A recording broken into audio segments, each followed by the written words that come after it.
So let's continue our interview with Ian Kelmartin. Here is part two. He's going to talk a little bit more about his experiences working for the Department of Fish and Wildlife in California. As a staff scientist for a resource agency, what we're really looking at is assuring the health of the population of these animals that people want to catch and eat. And then uh, we're also somewhat responsible for how those fisheries happen. So I'll go through these species here in the top left. That's a red abalone, which is a very primitive and large sort of snail. They can get to be about 10 to 12 inches across. We have ocean pink shrimp on the top right, which is, you'll see them as cocktail shrimp sometimes. They're caught by trawl on a large ship.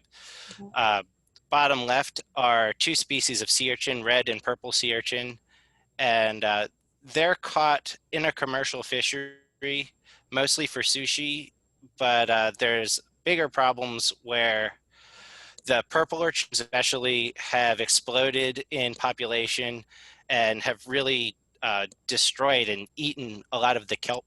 Our nearshore kelp forest ecosystems are super important. So a lot of my work involves how do we remove some of them Yeah. and allow the kelp forest to repopulate itself. And then I do a lot of work with Dungeness crab as well, which I imagine you all are very familiar with. Yeah, from the shows on all the crab fishing. Dangerous Mm-hmm. catch.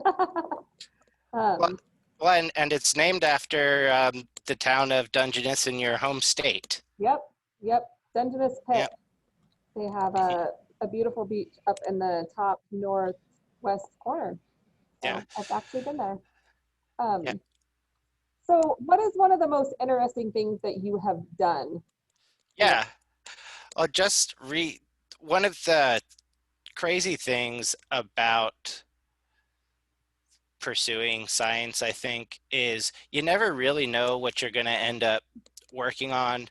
Uh, During my time studying fisheries biology, I always kind of laughed at all of my colleagues that were in tide pools looking at these little squishy, crawly things. You know, they're not real fish.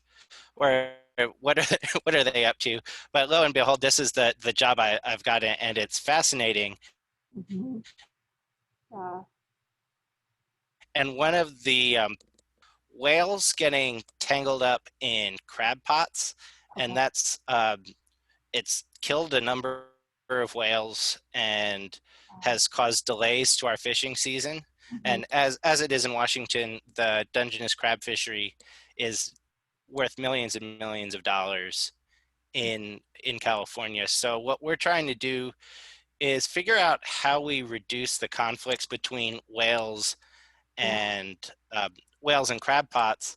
Mhm. And one of the ways we do that is by going up in a small plane and flying along the coast. And that can be up to a couple of times a month during the crab season. But I get to fly in that little plane, see all the sights along the coast. We have the bigger pictures, Point Reyes National Seashore. I think that's called 7 Mile Beach. Then, of course, Golden Gate and San Francisco there. And that's just an amazing experience I bet. because even as little as I thought that I'd be dealing with invertebrates, I was never quite the person that was like, oh, I want to be a marine biologist to study whales or dolphins or seals or anything like that, like so many people are. And often when I'm talking with folks, they're like, I want to go out and study the whales and the marine mammals. How do I do that? And it's challenging. It's very competitive, but it's somehow I ended up doing it, getting Yeah. hired on as invertebrate fisheries manager. So And it it's ends up, and you're yeah, still looking at whales. yeah. So it's such a cool thing. And I mentioned before that when I was growing up, pilot was one of the careers I um, really considered. So I've always loved planes and flying and all that. So it's just the coolest thing.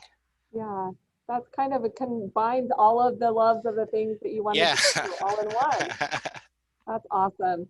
Yeah, that was awesome. And um, so is there anything else that you'd like to share with us or? Yeah, I think I'd just like to give a shout out to doing work in the public sector, like you're doing with your students. I'm sure many of the other scientists that you talk to um, tend to be there. Mhm. It's awesome. I get to